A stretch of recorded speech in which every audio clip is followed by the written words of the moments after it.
अस्सलामुअलैकुम everyone, welcome back to my channel. इस video में हम बात करने वाले हैं over population as a social problem के हवाले से। यानी कि अगर हम स्पेशली पाकिस्तानी सोसाइटी के रेफरेंस से बात करें तो ऐसे बहुत सारे सोशल प्रॉब्लम्स हैं जो कि सोसाइटी के अंदर मौजूद हैं, हमें नज़र आते हैं, हम एनालाइज कर रहे होते हैं। और ऐसे बहुत सारे प्रॉब्लम्स हैं जो कि स्पेशली इंडस्ट्रियलाइजेशन के बाद और अर्बनाइजेशन के बाद वजूद में आए हैं। तो ओवर पॉपुलेशन यानी आबादी का ज़्यादा होना और किस हिसाब से ज़्यादा होना, यानी बेसिकली ओवर पॉपुलेशन होता क्या है और ये एज अ सोशल प्रॉब्लम किस तरह से डिस्कस हो सकता है, इस पे बात करेंगे इस वीडियो में। सो वीडियो को स्टार्ट करते हैं। फर्स्ट ऑफ ऑल बात करेंगे पॉपुलेशन ग्रोथ के हवाले से, यानी पॉपुलेशन ग्रोथ एक प्रॉब्लम कैसे है। देखिए, अगर हम अभी की बात करें तो जो दुनिया की कुल आबादी है वो अप्रॉक्सीमेटली 7.5 बिलियन है। और ऐसा कहा जाता है और ऐसे एस्टिमेशंस हैं कि पिछले 50 सालों में ये आबादी डबल हो चुकी है, जबकि मज़ीद एस्टिमेशंस हैं कि अगर इसी तरह से आबादी बढ़ती रही तो आने वाले 50 सालों में मज़ीद डबल होने का अंदेशा है। तो यहाँ पर आबादी का बढ़ना यानी नंबर ऑफ़ इंडिविजुअल्स इंक्रीज़ होना ये प्रॉब्लम नहीं है, बल्कि सवाल यहाँ पर ये अराइज़ होता है, जो एनालिस्ट हैं, जो सोशल थिंकर्स हैं, जो सोशल साइंटिस्ट हैं, जो इसको as a social problem consider करते हैं, तो उनका मेन फोकस ये है, मेन कंसर्न ये है कि क्या ज़मीन के रिसोर्सेज इतने हैं कि वो इस ग्रोथ को अफोर्ड कर सके। क्या हमारे पास इतने रिसोर्सेज हैं, क्या ज़मीन के पास इतने रिसोर्सेज हैं कि जितनी भी आबादी मज़ीद बढ़ती जा रही है और आने वाले 50 सालों में डबल हो जाएगी और इसी तरह अगर ट्रेंड कंटिन्यू रहा तो क्या हम सरवाइव कर पाएंगे, क्या लैंड सरवाइव कर पाएगी। तो इस पे बात करते हैं, यानी कि इसको as a social problem discuss करेंगे। अच्छा, पॉपुलेशन को या ओवर पॉपुलेशन को, उसकी बढ़ती हुई आबादी को अगर हम as a social problem consider करें तो इसमें पहले कुछ टर्मिनोलॉजीज़ हैं जिनको अंडरस्टैंड करना ज़रूरी है और फिर हम ओवर पॉपुलेशन की डेफिनेशन की भी बात करेंगे। देखिए, एक फैक्ट है और वो ये है कि ग्रोथ रेट डिफरेंट नेशंस में वेरी कर रहा होता है, डिपेंड कर रहा होता है। मिसाल के तौर पे जो हाई इनकम नेशंस हैं अगर उनकी बात करें तो वहाँ पर ग्रोथ रेट लोअर होता है, क्योंकि वो फैमिली प्लानिंग वगैरह कर रहे होते हैं और टेक्नोलॉजी को प्रमोट किया जा रहा होता है वहाँ पर। तो बहुत सारी बीमारियों पर जहाँ काबू पा लेते हैं, जहाँ बहुत सारे सोशल प्रॉब्लम्स पे काबू पा लेते हैं, वहीं high income Nations family planning के थ्रू ग्रोथ रेट को भी लोअर करने में कामयाब हो जाते हैं। इसी तरह अगर लो इनकम नेशंस की बात करें, जैसे अफ्रीका की बात करें, तो वहाँ पर ग्रोथ रेट हायर होता है कंपैरेटिवली। तो यहाँ पर हमें ये चीज़ अंडरस्टैंड हो जाती है कि जो हाई और लो इनकम नेशंस हैं वहाँ पर ग्रोथ रेट वेरी करता है। हाई इनकम नेशंस में ग्रोथ रेट कम होता है, जबकि लो इनकम नेशंस में ग्रोथ रेट ज़्यादा होता है। इसके अलावा मज़ीद डेफिनेशंस की अगर बात की जाए तो जो एक टर्म है आपके सामने जो लिखी हुई है पॉपुलेशन, पॉपुलेशन का मतलब क्या होता है। पहले तो देखें, हम ओवर पॉपुलेशन की अगर बात कर रहे हैं तो पहले need to understand the term population. तो पॉपुलेशन का मतलब होता है simply all people living in a specified area, in a specified region, यानी एक ख़ास रीजन में जितने लोग रहते हैं मिलकर उसको पॉपुलेशन कहा जाता है। जैसे पाकिस्तान एक ख़ास रीजन है, इसमें जितने भी लोग मिलकर रह रहे हैं वो पाकिस्तान की पॉपुलेशन है। इसी तरह बाकी नेशंस में भी होता है। डेमोग्राफी क्या होता है? डेमोग्राफी का मतलब होता है study of size, composition and distribution of population.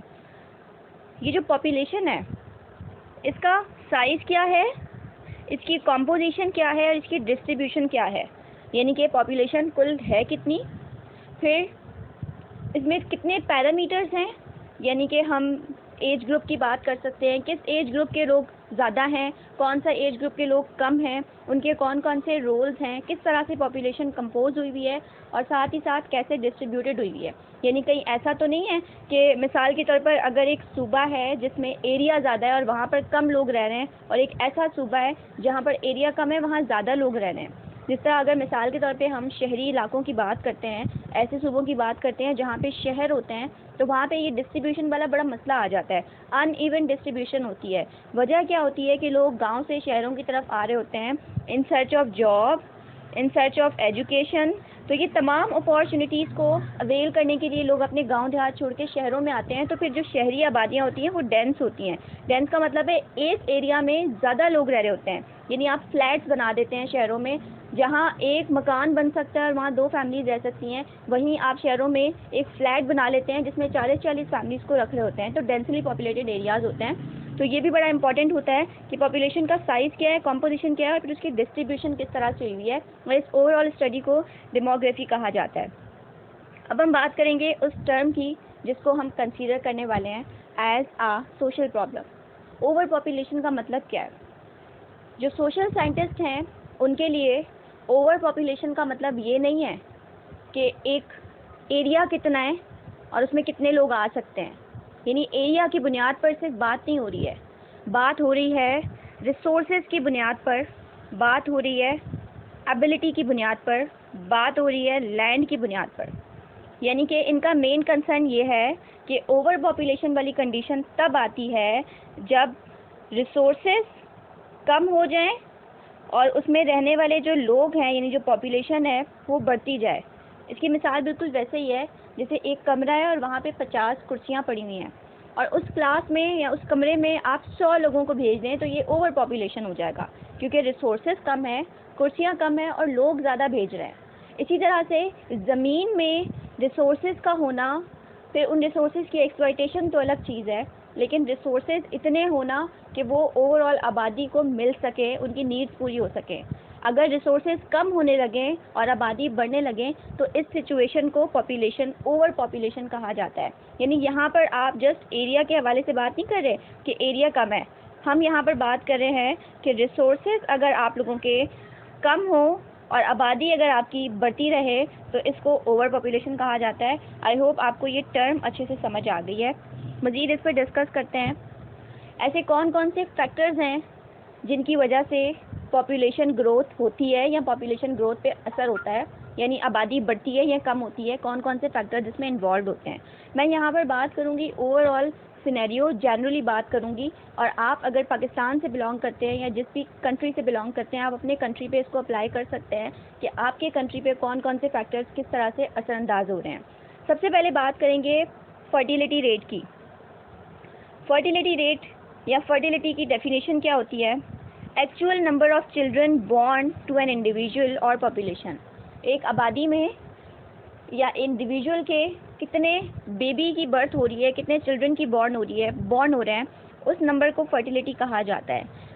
Fertility rate काफ़ी सारे फैक्टर्स के साथ एसोसिएटेड होती है।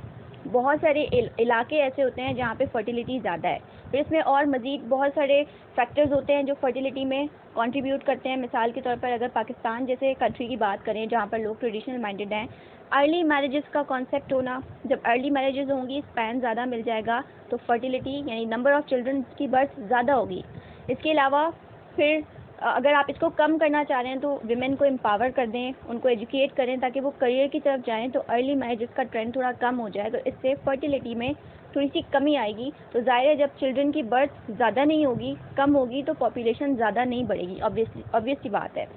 अर्ली मैरिजेस के अलावा रिलीजन का कॉन्सेप्ट, यानी हम जो बीइंग मुस्लिम्स पाकिस्तानी सोसाइटी में ये माना जाता है, हमारा बिलीफ होता है जो कि फैमिली प्लानिंग को रेजिस्ट करता है, एबॉर्शन वगैरह को रेजिस्ट करता है, जो कि गॉड के विल को बड़ी इंपॉर्टेंस दे रहा होता है। तो जब हम गॉड के विल की बात करते हैं तो ये वाला भी एक फैक्टर आ जाता है फर्टिलिटी में। इसके अलावा desire for a male child, यानी बेटे की पैदाइश की डिज़ायर होना, आज की सोसाइटीज़ में भी स्टिल ये माइंडसेट है जिसकी वजह से चिल्ड्रन की बर्थ यहाँ पे फर्टिलिटी रेट जो है वो ज़्यादा होता है पाकिस्तानी सोसाइटी में। और बहुत सारे फैक्टर्स हैं जो कि आपने खुद अब इस टाइम रिलेट करने हैं, आप जिस भी सोसाइटी से बिलोंग कर रहे हैं। तो फर्टिलिटी रेट अगर ज़्यादा होगा तो ये एक फैक्टर बनता है ओवर पॉपुलेशन में, और अगर फर्टिलिटी रेट कम होगा तो पॉपुलेशन भी ऑब्वियसली कम होगी। नेक्स्ट फैक्टर है मोर्टालिटी। मोर्टालिटी का मतलब होता है death, number of deaths in a specific population. फिर इसमें इन्फेंट मोर्टालिटी आ जाता है और लाइफ एक्सपेक्टेंसी का कॉन्सेप्ट आ जाता है। इन्फेंट मोर्टालिटी का मतलब होता है 1 साल से कम उम्र यानी नौमौलूद बच्चों की डेथ, उसका नंबर, और लाइफ एक्सपेक्टेंसी का मतलब होता है average life span of a person, यानी एक सोसाइटी में लोग मेल और फीमेल कितने साल तक एवरेज जीते हैं उसको लाइफ एक्सपेक्टेंसी कहा जाता है। तो इसका भी बड़ा इफेक्ट होता है पॉपुलेशन पे। यानी मोर्टालिटी रेट अगर हाई होगा, यहाँ पर इन्वर्स रिलेशन है, यहाँ पर हमने देखा कि फर्टिलिटी बढ़ रही है तो पॉपुलेशन भी बढ़ रहा है। यहाँ पे ये है कि अगर मोर्टालिटी रेट ज़्यादा होता है, डेथ ज़्यादा होती हैं, तो फिर पॉपुलेशन कम बढ़ती है, ग्रोथ में या ओवर पॉपुलेशन का फैक्टर जो है वो कम होता जाता है। तो ये नेगेटिवली इफेक्ट करता है, इसका नेगेटिव इफेक्ट है। मोर्टालिटी रेट की भी अगर बात करें तो पहले की अगर आप सिचुएशन देखें तो बहुत सारी ऐसी बीमारियां थी जिनका इलाज नहीं था, वैक्सीन्स नहीं थी, अवेयरनेस नहीं थी, तो लोग मर जाते थे। इवन सिंपल डायरिया से लोग मर जाते थे। लेकिन जब से साइंस एंड टेक्नोलॉजी उरूज पर आई है, मज़ीद ग्रोथ हुई है, तो हेल्थ केयर सिस्टम इम्प्रूव हुआ है, तो बहुत सारी नेशंस ने डेथ रेट पर काबू पा लिया है। Third factor is migration. Migration दो तरह की होती है, यानी एक माइग्रेशन होती है जिसको कहते हैं इमिग्रेशन, और एक होती है एमिग्रेशन।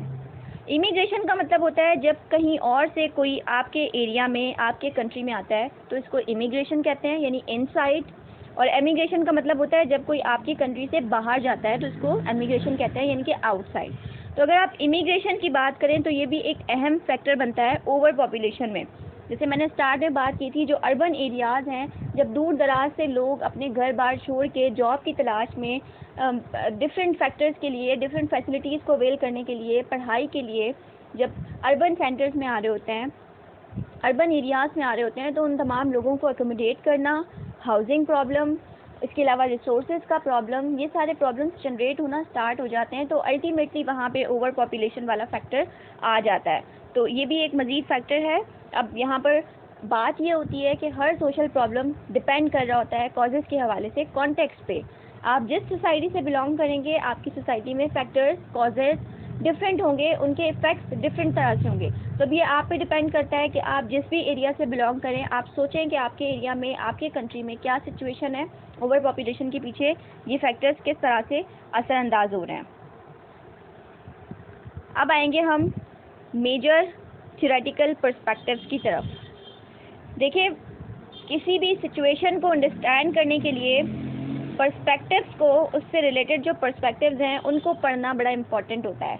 पर्सपेक्टिव्स होते ही इसीलिए हैं कि वो एक तरह का लेंस, एक तरह का फ्रेमवर्क, एक तरह का व्यू पॉइंट होता है जो कि हमें अंडरस्टैंड करवाते हैं, जिसके थ्रू जिस लेंस में देख कर हम अंडरस्टैंड कर पाते हैं कि सामने क्या सिचुएशन है, प्रॉब्लम किस तरह का है, उसके पीछे कौन कौन से कॉजेज़ हैं, और आने वाले वक्त में आप चीज़ों को प्लान कर सकते हैं, एस्टिमेशंस कर सकते हैं। तो अगर हम बात करें थ्योरेटिकल पर्सपेक्टिव्स के हवाले से, तो ओवर पॉपुलेशन या फिर सिंपली पॉपुलेशन को as a social problem understand करने के लिए जो आप लोगों के पास पर्सपेक्टिव इंपॉर्टेंट हैं, जिनको मैं डिस्कस करने वाली हूँ, वो है मैल्थूसियन पर्सपेक्टिव। मज़ीद इसमें आ जाता है new Malthusian perspective and demographic transition theory. ये तीन पर्सपेक्टिव्स हैं जिनको पढ़ने के बाद हमें समझ आ जाएगा कि हम ओवर पॉपुलेशन को एज अ, या फिर ग्रोइंग पॉपुलेशन को एज अ सोशल प्रॉब्लम कैसे कंसीडर कर सकते हैं। बात करते हैं मैल्थूसियन थ्योरी की।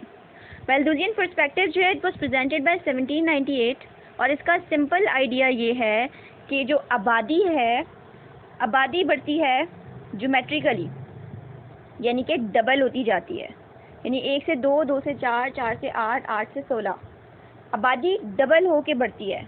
जबकि अगर आप फूड सप्लाई की बात करें तो वो बढ़ता है अरिथमेटिकली, यानी 1 2 3 4 5 करके। तो अल्टीमेटली आपको यहाँ पर ये चीज़ समझ आ जाती है कि अगर यही ट्रेंड फॉलो रहा, यानी अगर आबादी जिस तरह अभी स्टार्ट में हमने डिस्कस किया था कि पिछले 50 साल में कुछ और थी, अभी डबल हो गई, आने वाले 50 सालों में मज़ीद डबल हो जाएगी।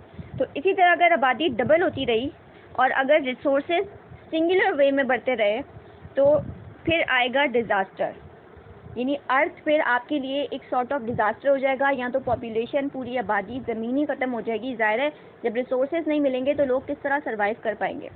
यानी ये इस तरह से मिसाल है, जैसे मैंने आपको कमरे की मिसाल दी थी कि कमरे में आप एक एक करके चेयर्स ला रहे हैं और लोगों को आप दो दो करके एंटर कर रहे हैं, तो किस तरह से लोग वहाँ पर एकोमोडेट हो पाएंगे उस रूम के अंदर।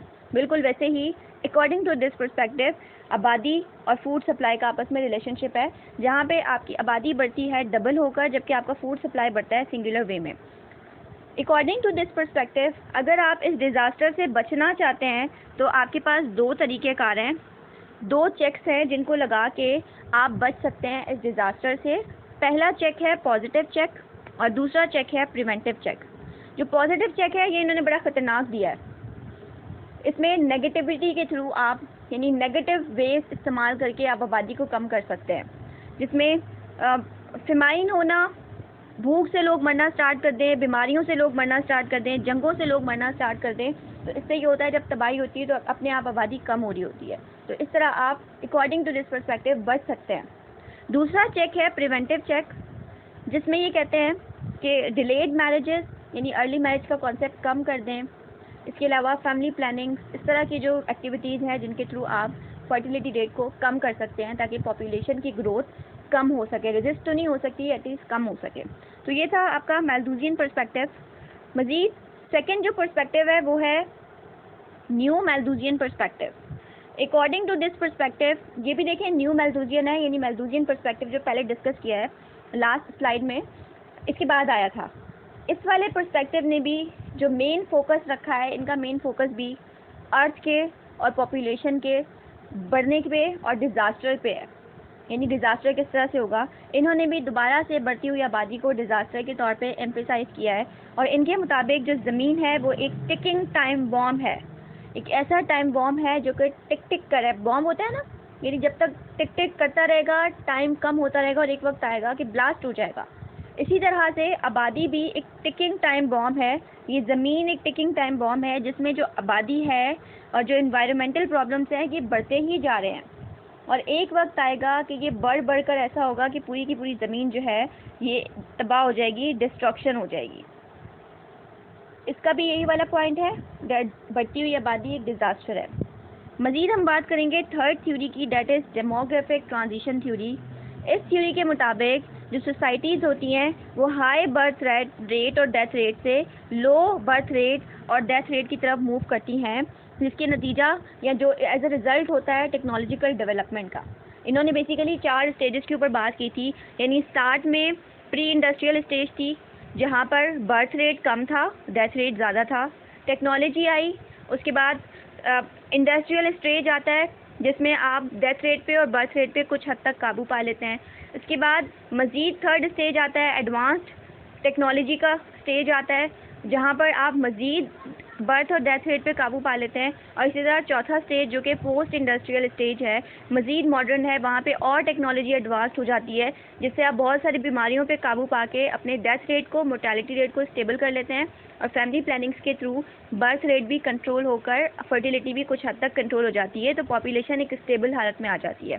तो इस थ्योरी ने कोई प्रॉब्लम्स डिस्कस नहीं किए। इस थ्योरी के मुताबिक हर सोसाइटी एक ख़ास किस्म के ट्रांजिशन से गुजरती है, और ये जो ट्रांजिशंस हैं ये 4 स्टेजेस से होते हैं। लेकिन इस थ्योरी का क्रिटिसिज्म ये है कि बहुत सारे एनालिस्ट कहते हैं कि लाजमी नहीं है कि इन्होंने जो 4 स्टेजेस बताए हैं हर सोसाइटी उन्हीं 4 स्टेजेस को फॉलो करे और आगे बढ़े, ऐसा नहीं है। हर सोसाइटी डिफरेंट तरह से बढ़ी होती है, डिफरेंट तरह से कॉन्टेक्स्ट के हिसाब से चेंजेस आ रहे होते हैं। तो मेरा ख्याल है कि यहाँ पर ये वाला पर्सपेक्टिव और तीनों जो पर्सपेक्टिव्स हैं और जो over population as a social problem है आपको समझ आ गया होगा, आपको अंडरस्टैंड हो गया होगा कि किस तरह से आबादी या बढ़ती हुई आबादी एक सोशल प्रॉब्लम हो सकता है। मैं इस तरह की मज़ीद सोशल प्रॉब्लम से रिलेटेड वीडियोस बनाऊंगी, स्पेशली फॉर दो स्टूडेंट जो कि यूनिवर्सिटीज़ के अंदर पढ़ रहे होते हैं और जिनके कोर्सेज़ में ये तमाम चीज़ें शामिल होती हैं।